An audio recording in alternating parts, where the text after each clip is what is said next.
Le Tour du monde par les océans, c'est le Vendée Globe, la plus importante course en solitaire sans escale et sans assistance. Soutenu par la fondation de famille Sando dans le cadre du projet Rivage, le navigateur Bernard Stamm participe à cette course qui dure près de 3 mois. À bord de son voilier, Bernard traverse des écosystèmes marins et des zones climatiques peu fréquentées. C'est une occasion unique d'enrichir les connaissances de la communauté scientifique et de les partager avec le grand public.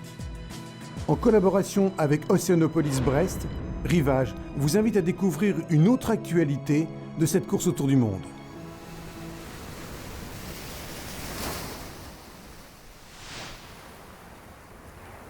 Quand on rentre dans les océans du Sud et puis après quand on y passe, c'est une houle qui est permanente.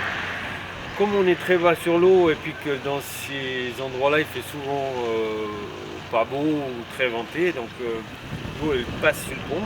Et puis tout ce qui est présent dans l'eau finit par être piégé comme si le bateau fait épuisette, quoi. Puis là on a du krill partout, quoi. Le krill est l'une des espèces animales les plus abondantes de la planète. C'est aussi la source de protéines la plus importante sur Terre.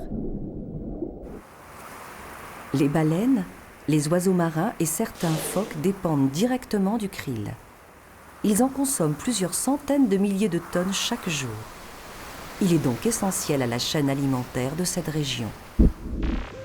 Pendant l'été austral, ces crustacés de quelques centimètres se regroupent en essaims gigantesques, pouvant atteindre 500 km de large.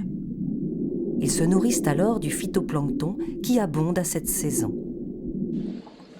Certaines observations ont aussi montré du krill par 3000 mètres de fond, fouillant le sédiment à la recherche de nourriture. Pendant l'hiver, la survie du krill dépend pour beaucoup des glaces, qui recouvrent en grande partie les eaux de l'océan austral. La nuit s'installe, la nourriture se raréfie et le régime alimentaire du krill change. Il broute alors les micro-algues qui se développent sous la banquise. Et lorsque cette banquise fond, les populations de krill diminuent. Beaucoup plus au sud de la route empruntée par les concurrents du Vendée Globe, les scientifiques vont capturer volontairement du krill. Ils suivent ainsi l'évolution des populations en fonction de la couverture de la banquise. Ces études permettent de prévoir les réactions de ce crustacé aux modifications de son environnement.